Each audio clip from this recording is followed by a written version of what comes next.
Welcome to Healing Generations, a podcast creating a dialogue uplifting the importance of healing, strengthening, and supporting our communities, and that addresses the disparities and inequities in communities of color. Healing Generations is brought to you by the Healing Generations Institute, a collaborative initiative of the National Compadres Network and the Brotherhood of Elders.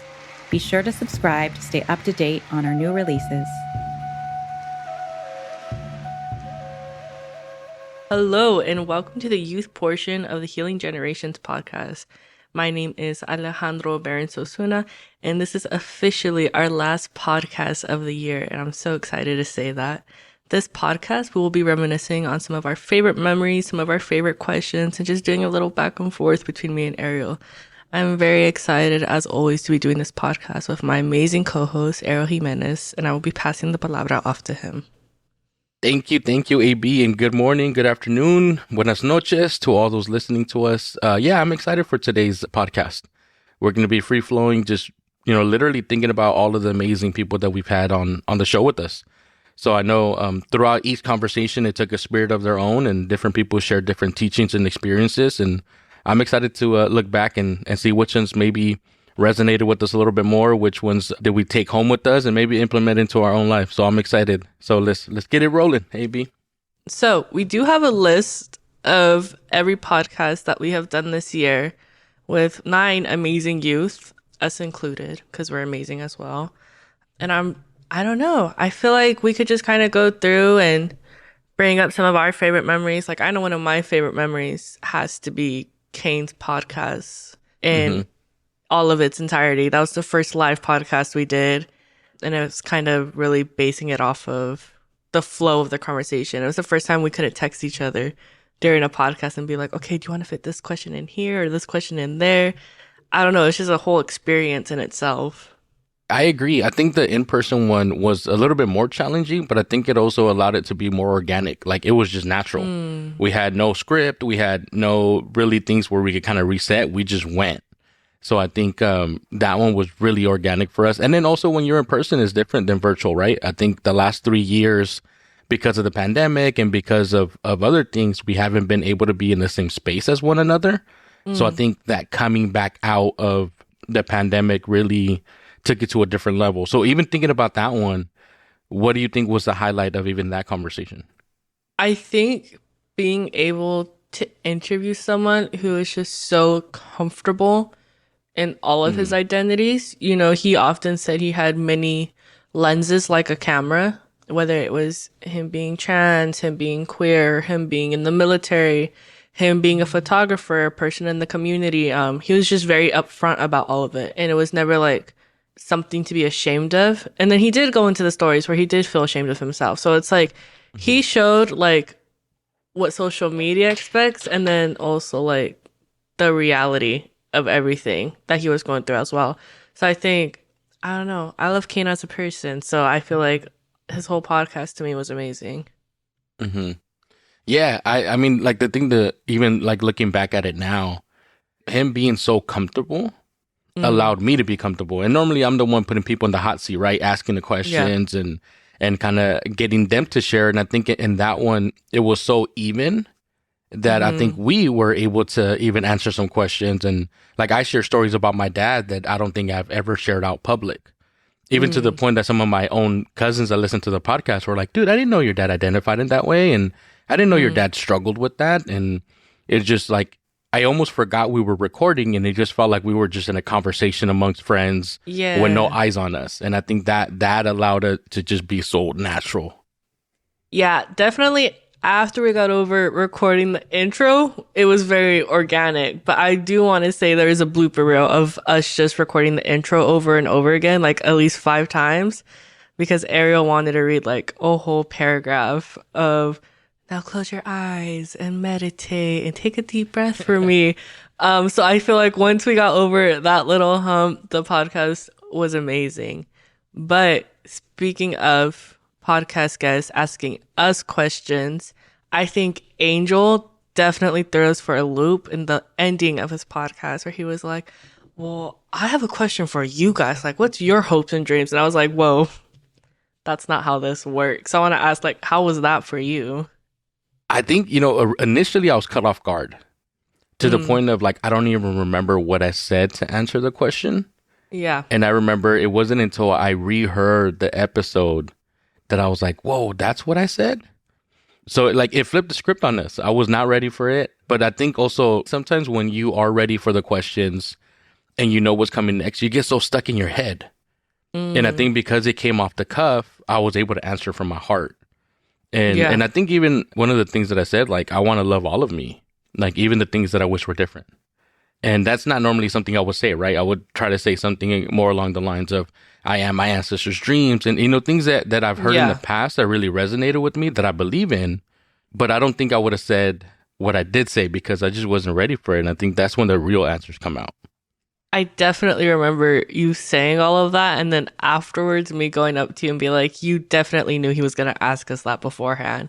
Because I was caught so off guard that I was like, I don't know, I want to be a social worker. And it was like such like a basic answer, and then you go into like your philosophical, self-loving answer, and I'm like, no, you knew he was going to ask us that. And you're like, I swear I didn't. That whole episode was like a fever dream in the best way possible because I had never met Angel. And knowing that he came from one of the schools that we currently are involved with and hearing his story to me was super cool because I look at some of the youth in the circle and I'm like, I could definitely see you being another Angel. I loved his podcast. Yeah, well, I think he had listened to Taylor Swift right before he came on because he's like, what's your end game? I was like, I've heard this song before. I'm a Swiftie now, don't worry. Yeah, I don't know. Angel, I think for me, that conversation alone, because I've seen him transform, right? He came to the groups as a 14-year-old young man who was literally referred. Like, he was like, I don't know why I'm here. I got this lip. They called me out of class. They told me to come see you. And at that time, we didn't even have a circle room. We were meeting in the cafeteria while people were coming in and out. Like, we didn't have a private space. We were trying to reestablish our circle at a continuation school that really didn't want to give up any real estate, right? Yeah, we want you to work with the youth. Yeah, we want you to do this impact. But you get one period for 45 minutes and you get 20 youth. And you're like, what? Like how, compare that to where we're at now at that campus. We have a circle room that they know is going to be there. We get them for 2 periods because they truly believe and bought in that the time spent in circle is the same, if not, beneficial as it is in the classroom or at, Job Corps or anywhere else. So seeing his transformation from being a youth who just walked in, who shared barely any words, to now running and doing his own program at Juvenile Hall, I'm like, that's when you see the intergenerational work and all the youth that he's impacting because he grew up in those same neighborhoods. He sees it through a different lens and has a roadmap that could help them. So that conversation really still to this day is special for me. This year was definitely the year of interviewing kids from San Jose. And I just feel like that was the best part for me because I'm from San Jose. I always say how much I love San Jose. And we had many, many youth on the podcast like Chris, Kate, Perla. I can't remember if Deanna was this year or last year, but either way, her podcast was amazing. And I still remember it to this day. And then we also had youth as far as Oakland and Micaela and her project and what she's doing over there. So I just want to give them a little shout out to the youth, and a big shout out to Kate because she just had her baby shower for her little babies that we first hear about in that podcast. So I think, I don't know, it's just this year was definitely a year of blessings for me when it came to each of our podcast members. I agree. And I think the fact that we knew them prior to interviewing them also helps, right? Because you know what questions to ask that really bring out not only their spirit, but also just their healing journey. So let me ask you, right? Because you just named a couple of folks. Is there anything that maybe Perla or Kate has shared that really stood out for you? I know you weren't there for Perla, but maybe you might have listened to it or even Kate's, just anything that resonated. Out of the youth that we interviewed, in my opinion, I feel like I definitely see the transformation of Kate from the beginning of the podcast to the end of the podcast. She went from like very shy and timid to like answering like such beautiful answers to all of these questions that we were just kind of throwing at her. And previous to the podcast, we had done, I guess, a 2-on-1 with her because it was me, you, and her. Kind of, helping prep her for the podcast. And her answers in that meeting were just so authentic and real that I was like, where's the microphones? We got to record this. This is what we got to be recording right now. Cause we were like, dude, like you nailed that. And then we go into the podcast and I was like, oh, it's not going to translate the same way. And then towards the end, I was like, oh no, this is translating exactly how it should be. And I think one of the questions for her that will always stick with me was, when did you find out you were sacred? And it's because that day I just remember all of us running around the office asking, Lali, when did you realize you were sacred? Caitlin, when did you realize you were sacred? Pulling up videos of my brother answering when he was sacred. And just hearing all of their answers and her taking those answers and having it help her build hers. I don't know, it just felt like a little village moment, a little community moment to me. And it was fun. Yeah. That day was emotional. Because, we closed the door and it was just us three, and she was just like, give me an example of what are the questions I'm going to be answering. And I think because there was no mic, there was no sense of recording, it just went real. Yeah. But then seeing like when we opened up that door and she went out, she's like, I want to ask them how they would answer. She went from being interviewed to then being the interviewee. And even, Caitlin gave her butterflies and unicorn answer. And she's like, no. I want you to really answer it. And then it just took us to a different level. So I think even just that day, that experience. And what I remember most, even a couple of days later, like fast forwarding to us actually recording it, was that her answer had changed. But it went deeper. She's like, when I really realized I was sacred is when I attempted suicide and I woke up and I was still alive. Like it wasn't meant to be for me to leave that day, that time. And for me, that idea of like, when did you realize you were worthy? When did you realize you were sacred? Normally doesn't come when you're at your lowest, right? Sometimes, like, at least for me, my feelings of like self-worth, my feelings of like feeling like I belonged here came when I was having good days, not necessarily when I was having bad days. So that flip for me, I was like, oh, maybe you can be at the rock bottom. And that's when you really get connected to hope. So it just gave me like a different lens to just look at life. Ariel. Huh. When did you realize you were sacred? Oh, that's a hard question. I would say I would answer that in two ways. One is, when did I realize I was sacred, and when did I feel I was sacred? I think now I could really have a level of awareness that I know I'm sacred. Irregardless of my mistakes, irregardless of the things that I would change, I know I'm worthy. I know I'm loved, and I know that I belong here. If I look back at it now, when did I realize I was sacred? Was probably in the hands of my grandma, because she was the one that I would run to every time I would make a mistake. Like when I would get suspended from school, I had to spend the days with her because she had her own daycare. When I would go to my soccer tournaments, she's the one that would give me the bendición and say, Mexico, go kick their butt. Right. Yeah. So I think for me, the sacredness really connects back to my grandma, because regardless of if I did good or if I did bad, I always felt loved by her. So I think when I realized I was sacred was later on in life, but I've been sacred my whole time. What about you? I want you to answer that one. For sure. I remember when they asked me this in the office, and I was very hesitant because we had fellows in the office who didn't know I was trans. I didn't want any of the guys knowing I was trans because I had worked with them for over a year. And at that point, I never was like, hey, I'm trans, by the way. Or, hey, I identify as this. Or, hey, surprise, shawty, like I was born a girl. So it was nerve-wracking for me to even say my answer, even if they could hear me or not. So I remember, I think I had said it was when my grandma helped me realize it. It was either my grandma or my niece, because I had two instances that really made me realize I was sacred. And my grandma's was, I wasn't going to let her know I was trans.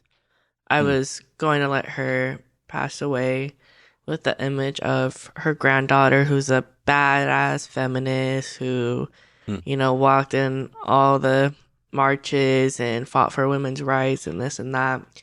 And I didn't want to let that image of me die for her before she passed away. And then I remember one day sitting down with my grandma. She was driving me somewhere, and I just let her know. I was like, I just want to tell you something. She's like, yeah. And I was like, I don't feel like I'm a girl. And then she was like, okay. And then it was hard for me to even continue the conversation because she didn't really understand what I was trying to say. But she understood that she loved me no matter what. And I think that was the best part in hearing her say, I'm happy I didn't die not knowing who you really were.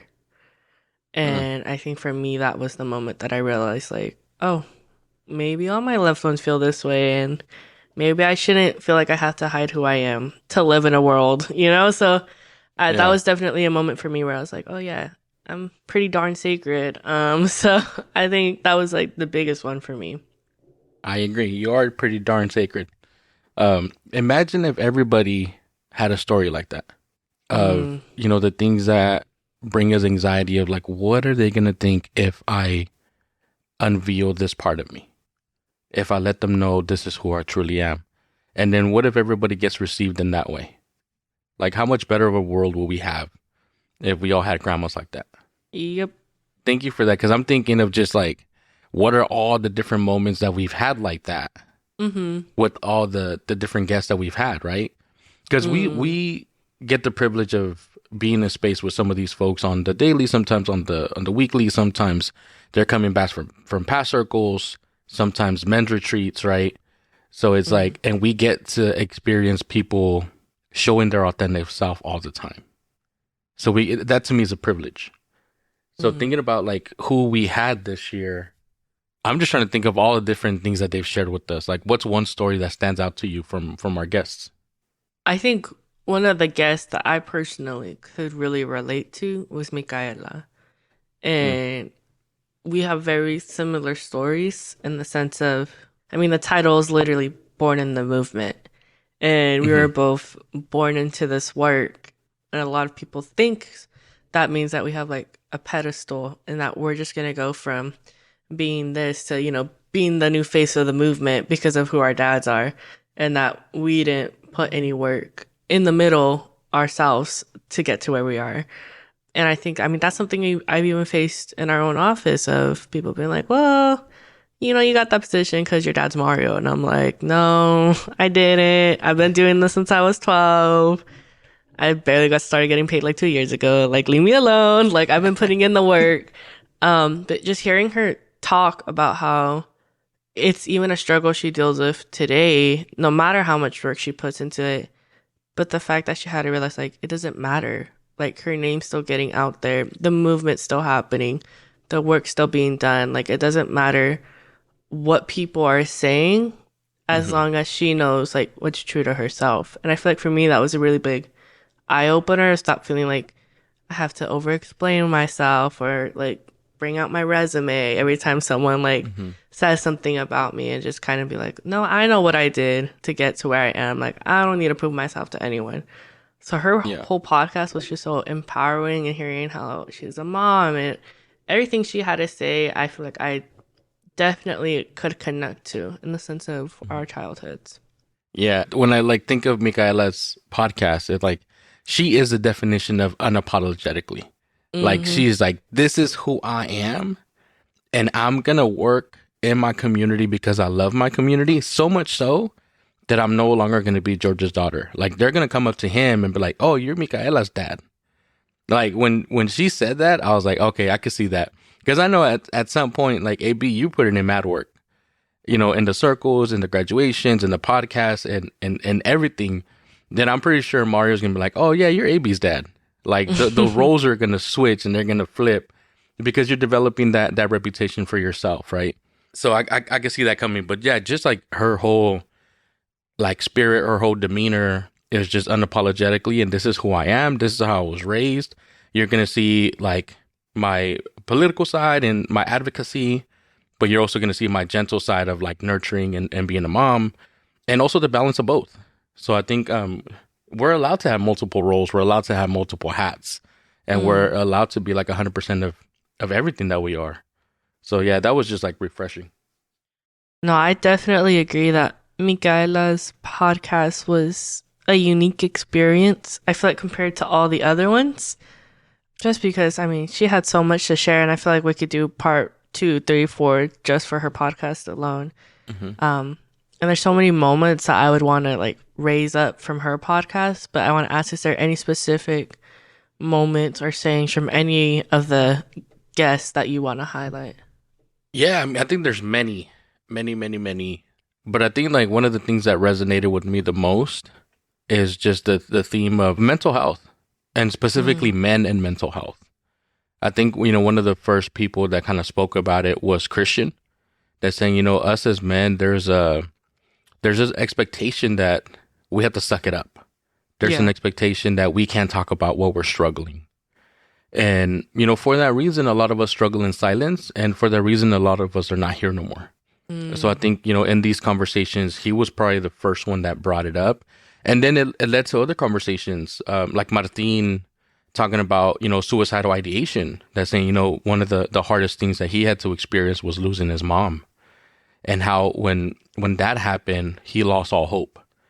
And he never thought that he would have to bury his mom at the age of 22. So, just thinking about mental health. And I think Angel brought it up too in his interview, saying, the first time that I sat in circle, I didn't know us men were allowed to talk about what we were going through. We weren't even allowed to cry unless we were drunk and loaded. And then, the next morning you could just blame it on the alcohol. Oh, no, that wasn't me talking. That was just drunk, man. Don't mind me. But it was just, it was different, right? So I think for me, that theme really stood out to me. And there's not like a specific quote, but I think just, I wonder how many men and just how many people in general, right? Because it's not gender specific, but how many of us struggle in silence where we don't feel like we could talk about it? Or if we do talk about it, we don't feel we have enough spaces to talk about it. So I don't know. I think that's just like what's resonating to me right now. I feel like there's even healing in silence though. And I think one of the moments for me that I remember from group was when Miss Hollenbach passed away, and we had group that day, and we gave them the option of either continuing with group or we could talk about what happened. And they decided, no, let's just continue with group. And I feel like, yeah, we may not have like really gone into detail about who she was to them or anything like that, but you could feel the healing energy in the room when they were laughing with each other, when they were playing music with each other, when they were having conversation with each other. And I feel like there was silence in the sense of what happened, of not really talking about it, but there was also like the community that was like, well, I'm here for you if you need to talk. And I feel like that was enough for them as well. Just acknowledging what they're going through was enough for them. And I think that's key, right? Because it's not silence like, let's go about our daily activity like if nothing happened, right? Because I think often that happens a lot. We come out of a pandemic and we're supposed to resume back in the classroom like we just didn't have 2 years of trauma, right? I think there's a major issue that happens with the community, like a shooting or something major that happens. And the next day we all go about our life without any level of acknowledgement. And I think what you just pointed out was key. We acknowledged, hey, there was a big loss that happened. How are we all feeling about this? And then after we acknowledged it, we then let them guide us in terms of what they needed. Before we start, I want to acknowledge that I know you're in pain right now. I know something major just happened. Let's take a moment of silence to just acknowledge that. And then we said, these are our options. Do we want to continue with what we were going to talk about today? Do we need to focus on what just happened? Or are you ready to focus on that? And most of them were like, it's not real yet. And I'm okay it not being real one day longer. Let's focus on what we're going to focus today. And maybe tomorrow we'll focus on what just happened.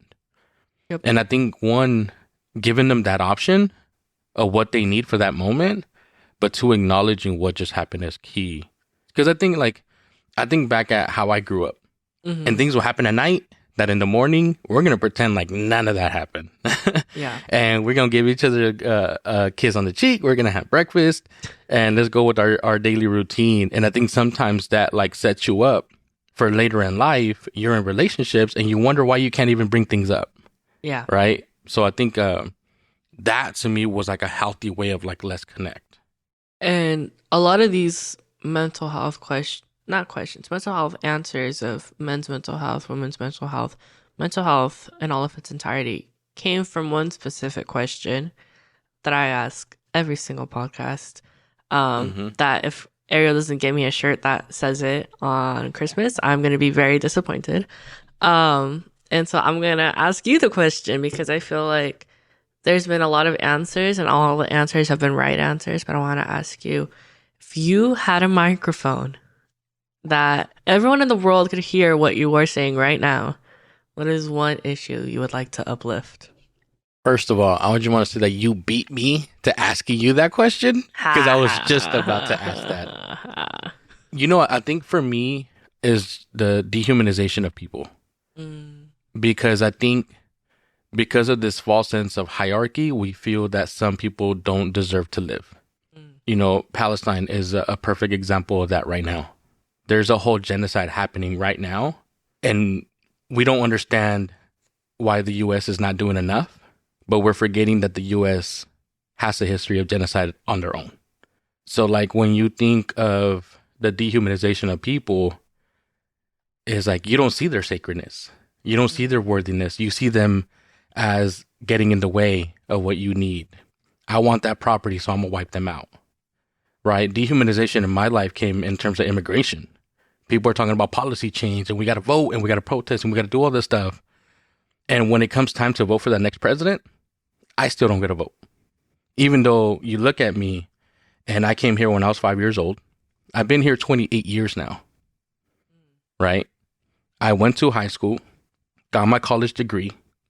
I work at a national organization that's a training institute that lifts up systemic change, that lifts up policy change, that does all this stuff, and I still don't get a vote.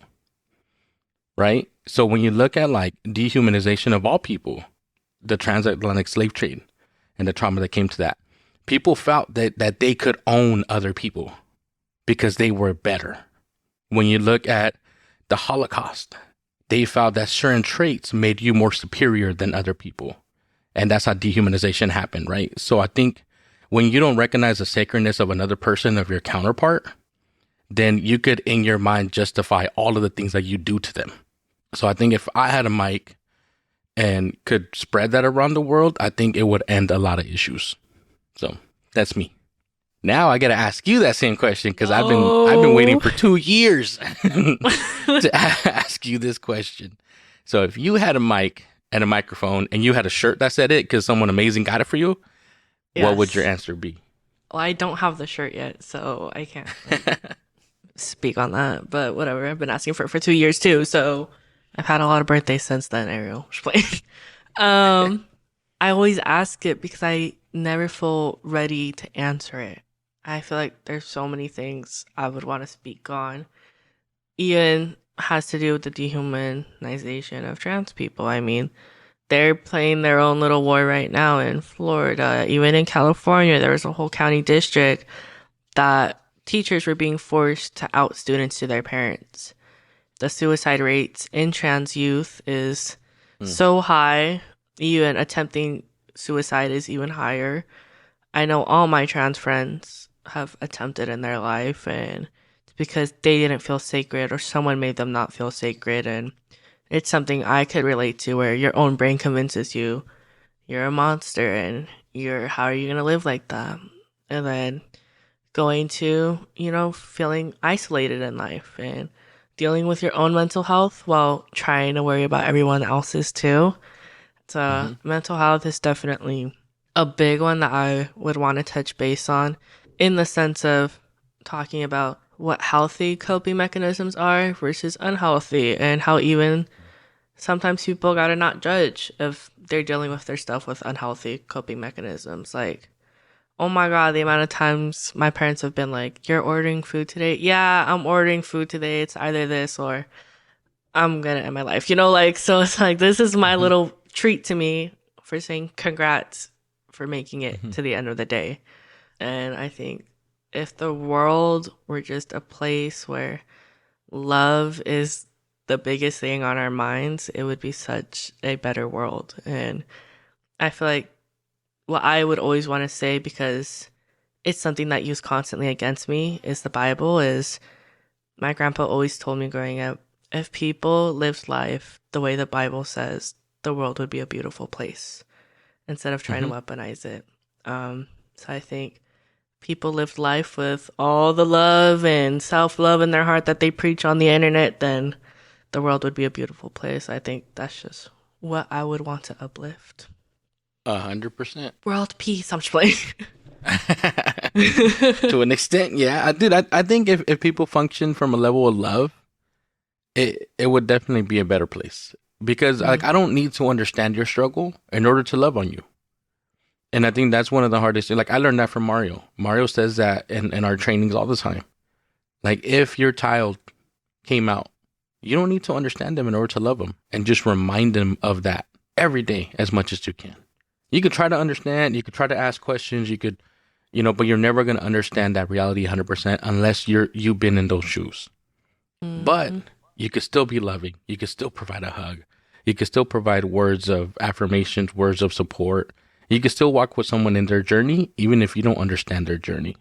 Just let them guide you.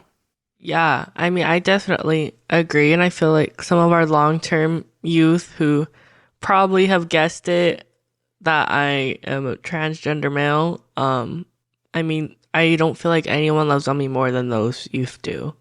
And I'm very sad to say, but also very happy to say that one of them is graduating in December. And I actually cried the other day writing his little note because I was like, I don't want you to leave, because it's his last graduation with us. But I feel like the young men in our group are the perfect example of just, I don't really get what you are or what's happening over there, but I'm gonna still come in the classroom and shake your hand and acknowledge you and respect you.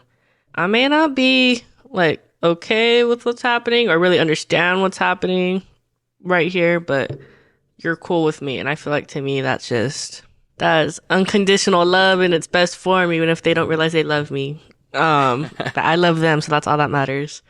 But yeah, I definitely think love and acceptance is important in life. Yeah. And I think sometimes even just like how you outlined it, we don't know what we're doing, right? Sometimes we don't recognize that what we're doing is love. Like even them, right? In particular, that youth that you're talking about saying, yeah, I don't understand it, but I'll rock with you.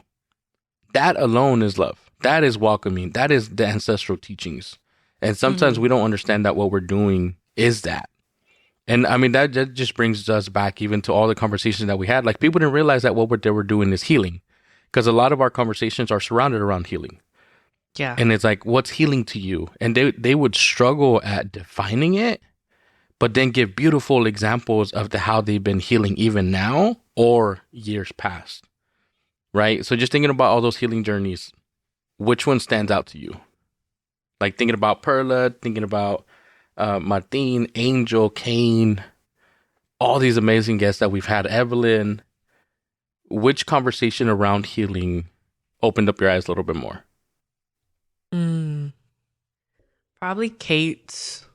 I feel like if you were to meet Kate in real life, she's just such a happy, loving person. Like I remember the first time I re-met her, because I actually was a co-facilitator with her previously before I had transitioned at Foothill. She recognized me and she's like, oh, I know you're, and I was like, yeah, that's me. Yep. Don't say it. And then her just right away making the flip in her head about who I am was like accepting in all of its own. But just hearing her journey on the podcast and off of the podcast, there's a lot off the podcast that she said that didn't make it. But just hearing her journey of growing to love and forgive her parents, I feel like she didn't really touch base on it as much in the podcast, but hearing it off the podcast was very like eye-opening that like she's 19 and she went through all of that. And I know some 30, 40-year-olds that can't even think to be saying, I forgive my parents for what they put me through as a kid. And, that's a lot. And it's a lot for even parents to acknowledge what they put their kids through as kids. Yeah. So I think just hearing her story and her acknowledging the work her parents did, but also acknowledging that, like, I went through what I went through. And I'm going to be okay with what I went through. And then just, I don't know, I feel like her and her parents' story is just so cute to me. And just hearing it Yeah. all and hearing how supportive they were when they found out she was pregnant, it's all just amazing to me. Yeah, I don't know. Like her story resonated a lot with me because I didn't get along with my parents. I didn't think they were doing enough. And I think when she said, it's not that they weren't doing enough, is that they were doing the best they could with what they had. Mm-hmm. I don't think she knew she was lacing me up on how I should appreciate my parents. And I don't think all of us get that opportunity, right? Because like when she was talking about her journey, she said, I started appreciating my parents when we started commuting. Because when we started commuting, I now had to wake up at the same time they woke up. Mm-hmm. And then we had to drive an hour in order for me to get to school, in order for me to be able to do what I needed to do. And I never realized that my parents were getting up at that time every single day. I didn't realize that my parents were being tired after working a long day at work and having to come home and then deal with me and feed me and have a place for me to provide, Like Yeah. often there's a lot that our parents do that go unnoticed because we don't get a peek behind the curtain. And I think the fact that Kate got to peek behind the curtain and say, oh, maybe my parents don't tell me they love me, but waking up at 3 a.m. every day, that's love. So I think of when I was in middle school, when I was in high school, how many times I woke up and my dad was already gone. Because at that time, society was telling me, is your dad telling you he loved you? Is he giving you hugs? Is he doing all this? And I was judging my dad at what he wasn't providing because I'm like, this dude's not even home. Yeah. But the reality was he wasn't home because he was out working in order for me to have a place to come home to. So I think there's a lot of the times that we take our parents for granted until we get a peek behind the curtain. So like her story opened up my eyes and I'm like, yeah, I got to call my mom and my dad right now and be like, hey, I love y'all. Yeah. Thank you for everything you do. Is there anyone you specifically want to highlight that you feel like made the year for you? Yeah, the one that stands out to me is Evelyn. In our conversation with her, she was talking about healing. And she's like, when you go on Instagram, the life coaches and all of these people that are selling healing, they make it seem like it's easy. Mm-hmm. But healing's hard. You need to have some hard conversations. And also, there's no guide. There's no roadmap. Healing looks different for everybody. And sometimes we don't think we're doing it right because of how the world portrays it, right? So when Evelyn was talking about healing, she says, if you look at my mom's journey of healing, you think she was in pain because she cries a lot. Because when she shares her story, she shares tears. But that's her way of healing. My way of healing is picking up an accordion and singing and really celebrating in my healing. So I think when she was sharing her healing, it kind of just reassured me that my way of healing might not make sense to other people, but if it makes me feel better, I'm good with that.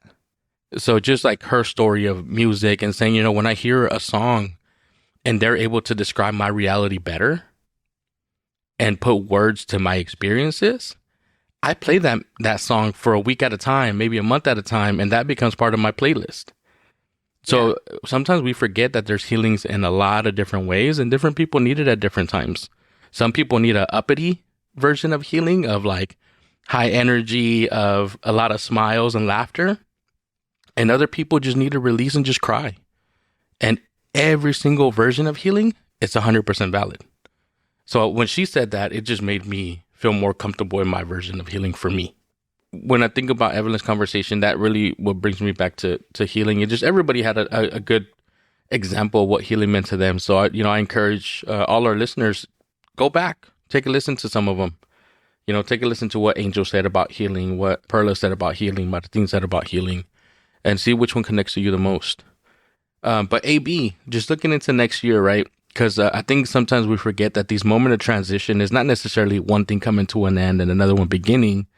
But how is it that we transition, that we transform, and that we continue to grow, right? So thinking about next year, what is something that you're looking forward to?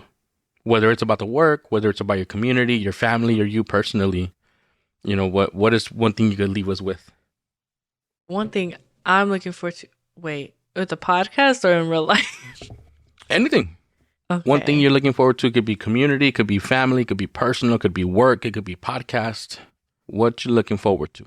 I'll do two things then. One thing I'm looking forward to when it comes to the podcast is our guest. I'm really excited to interview this one youth that we left him on red, so we got to respond to him. But I'm so excited to have him on the podcast because he's just such a vocal person. He's currently in college right now, and he actually just graduated back in July, June. I'm so proud of who he is, and he just really grasped onto the teaching super quickly. Anyways, I'm excited to have him on the podcast, as you could tell. When it comes to the work, I think running group is definitely something that I'm always excited for when it comes to the new year. I am finishing up things for this graduation and already thinking of things I want to do for the next graduation and how to better it. And I'm just excited for life, man. See another year, live till New Year's Eve and turn 20. I don't know. I'm just excited. How about you, Ariel? I'm complicated. When I think about the work, I think what I'm excited for is those youth that are coming back. Because this year is different than years in the past, because we have youth that have been with us at this high school 3-4 years, that have been through the circle like 5-6 times now. And we normally don't have that, right? They're normally in the group 1 or 2 times and then they graduate, and then we kind of have a little bit of a revolving door. So for me, I'm excited because I think in May is when a lot of them are actually going to be graduating high school. Some in December, right? But they're going to cross that stage in May. And I just can't wait for those days where we see them cross the stage and we have that palabra, necklace for them, that we have that sash for them. And the smallest things just light up their world. Mm-hmm. So I can't wait for that. I think personally, just reconnecting a family. Because we always say, like, in circle, in the trainings, in this podcast, like, if you thought about somebody, send them a message, right? And I always bring up my mom, I bring up my brother, I bring up my sister. And sometimes I forget to send them a message. But this year I've been more intentional to actually click send. Yeah. And that response back is just like, oh, I thought you forgot about me. Or, oh, damn, I haven't heard from you in a while. So I'm making it an intention to, like, once a month visit my little brother, to once a week have a deep conversation with my mom. So I just want to see, like, where that leads to, especially with my dad, because I gave my dad a little necklace of a lion that he used to always wear when I was a kid. And I saw it when I was in Pittsburgh. So I bought it. And when I gave it to him, he's like, I never knew you noticed this on me. And I'm like, that is the only thing I remember from you growing up. Yeah. And I never thought that I could make my dad feel seen. Like, I'm very intentional about making sure the youth feel seen, that when I see them, I acknowledge them, that, I'm very intentional about that in my work, that I didn't know that I was not equally intentional with my own family. Yeah. So I want to put a little bit more of an effort where I've been lacking. So I want to see where that leads us to. Yeah. So I think that's what I'm looking forward to. But I don't know, the beautiful thing is that as we continue to grow, that as we continue to connect, that we're going to have opportunities for us to jump back on this podcast and see where we're at, right? See where our guests are at, see how they've continued to learn about healing, how they continue to answer the questions of what does it mean to feel sacred, what they would say when they got a microphone and a stage. So I'm excited to see this new year kind of come into fruition. But, I just want to take a moment and acknowledge all the years of transition, right? The Mexican New Year that will come shortly after, the Gregorian New Year that we're approaching right now, the Lunar New Year that we'll celebrate a little bit later. So I think, the person coming to my mind right now is Maestro Hector says, if you didn't get it right on that New Year resolution, this first one, you're going to get a couple redos. So just, as we transition, I just want to remind our listeners that this is a time of rest, to be easy on yourself, that sometimes these holidays are not the easiest for everybody. It doesn't always come with beautiful memories. Sometimes when we gather at that table for celebration, there might be an empty seat from a person that used to sit in it physically. And it's okay to feel all those feelings. It's okay to smile. It's okay to laugh. It's okay to mourn, and that we're here for it. So as we bring in the new year, we want to wish everybody happy holidays. We wish everybody an easy transition, and we can't wait to see what moments we share in the new year. So with that, we bring this episode and this year to a close, and we'll see you next year.